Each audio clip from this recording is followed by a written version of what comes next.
This is the Sabbath School lesson for the first quarter, 2022. Welcome to Lesson 11, Jesus, author and perfecter of our faith, ready for teaching on March 12. It's from the series In These Last Days, the Message of Hebrews. Our author is Dr. Felix Cortes, the Associate Professor of New Testament Literature in the Seventh-day Adventist Theological Seminary at Andrews University. And I'm your reader for today, Dr. Percy Harrold. Tuesday, March 8, Moses believing in the unseen. Read Hebrews chapter 11, verses 20 to 28. What did these men of faith do? How are their actions related to hope and to things not seen? Hebrews 11, beginning at verse 20. By faith Isaac blessed Jacob and Esau concerning things to come. By faith Jacob, when he was dying, blessed each of the sons of Joseph, and worshipped, leaning on the top of his staff. By faith Joseph, when he was dying, made mention of the departure of the children of Israel, and gave instructions concerning his bones. By faith Moses, when he was born, was hidden 3 months by his parents, because they saw he was a beautiful child, and they were not afraid of the king's command.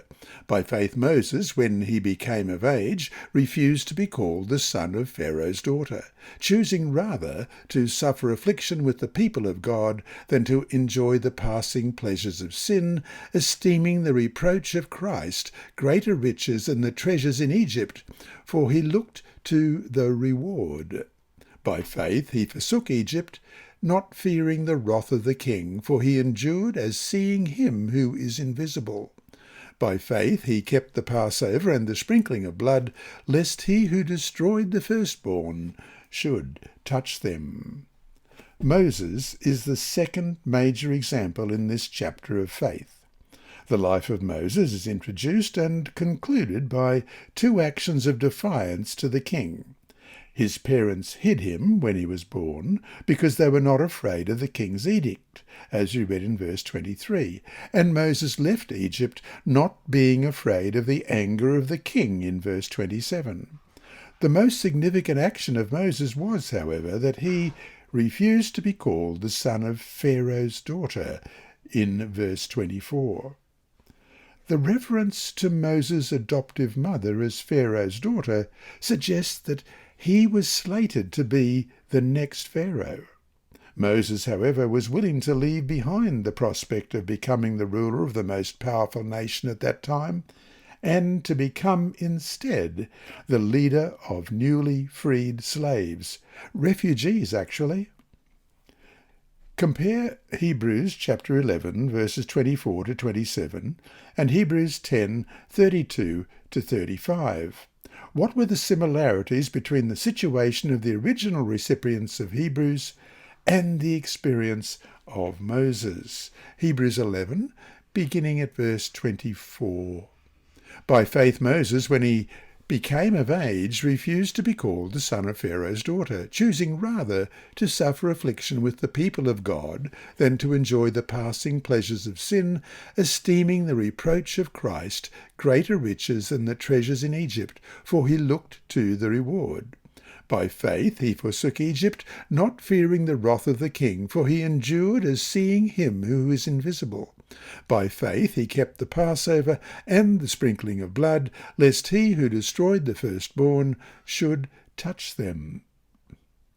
And chapter 10, verses 32 to 35. But recall the former days, of which after you were illuminated, you endured a great struggle with sufferings, partly while you were made a spectacle both by reproaches and tribulations, and partly while you became companions of those who were so treated. For you had compassion on me in my chains, and joyfully accepted the plundering of your goods, knowing that you have a better and an enduring possession for yourselves in heaven. Therefore do not cast away your confidence, which has great reward. The greatness of Moses was that he was able to see beyond the promises of the king of Egypt and look toward the unseen, namely the promises of God. Hebrews says the key was that Moses' sight was fixed on the reward, not on the riches of Egypt. This reward is the same reward mentioned in Hebrews 10:35, which God has promised to all who believe in him. Paul's words about Moses' decision must have echoed powerfully in the hearts of his original readers. They had been enduring reproaches and insults because of their faith in Christ. They also had been afflicted and lost their possessions, as we read in verses 32 to 34 of chapter 10. Some were in prison, as we read in Hebrews 13:3. In parallel sense, Moses chose to be mistreated with God's people, exchanging the wealth of Egypt for bearing the insults associated with Christ, because he believed that the reward of Christ was greater than whatever Egypt would offer. And so to finish today, what are some of the struggles that you have faced because of your faith? What have you had to give up for it? Why ultimately is the reward worth it, even if you can't see it now? This lesson was read by Dr. Percy Harrold for Christian Services for the Blind. Sponsored by the Sabbath School Department and distributed through Hope Channel Australia, this podcast is also redistributed by Hope Channel Germany, Christian Record Services for the Blind, and It Is Written. It is also available on SoundCloud and through multiple podcast distributors, including Apple iTunes. Remember, God is always faithful.